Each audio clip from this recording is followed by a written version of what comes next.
یو زنانا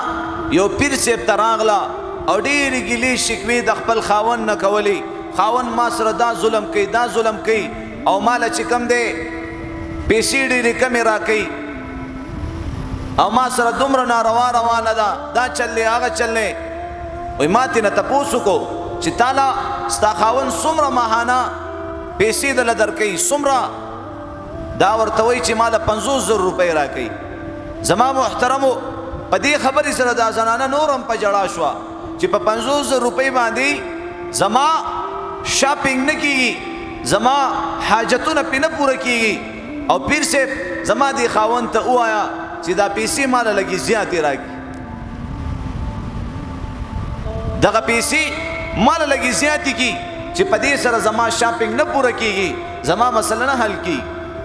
نو پیر صاحب چې سوچ کړی دی چې په 50,000 روپۍ باندې د ده مسله نه حل کېږي نو دا مسله د دې بنیادي مسله دا حل کول پکار. نو هغه زنانه فحاش لباس کې راغلی وه بې پردګۍ سره بې حیایي انداز کې راغلی وه. نو پیر صاحب ورته د پردې زما عزتمندو دعوت ورکړو چې ته پرده شروع کا ته 5 وخته مونځ شروع کا ته د قرآن تلاوت شروع کا ته د الله یاد شروع کا ستا دا مسله به حل شي. یقین وکئ چې هغه زنانه لاړه او بیا زما عزتمندو داسې ډېر وخت بعد بیا راغه د هغه پیر صاحب سره ملاقات کېږي په پرده کې او قسم کوي چې د هغه زنانه لاسونو ته دستانې وي خپو ته جرابې وي او زما عزتمندو په برقه کې راغلی وه او قسم یې وکړو چې پیر صاحب الله دې تاسو له اجر عظیم درکړي. زما چې کومه د مودو غټه مسله وه هغه مسله حل شوه هغه مسله حل شوه هغه داسې حل شوه چې زما په 50,000 روپو باندې مسله نه حل کېده زما شاپینګ نه کېدو او زما په 100,000 روپۍ باندې هغه ټول ضرورتونه پوره شي او باقي 40,000 روپۍ په کونډو رنډو په یتیمانانو باندې تقسیم کړم.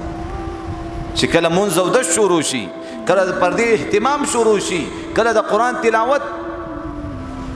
خاوند به خفه وي د ښځې به پروام نه چې دا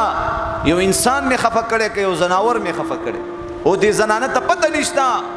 چې د دې خاوند په ما باندې کم حق دی چې دې خاوند دا ښځه اونه بخله. زما محترمو په دې ښځه باندې د جنت خوشبو حرامه ده. اوس سوچو زیاتې زنانه هغه د خپلو خاوندانو نافرماني نه کوي دې وجې نه به دا زنانه په جهنم کې به زیاتې وي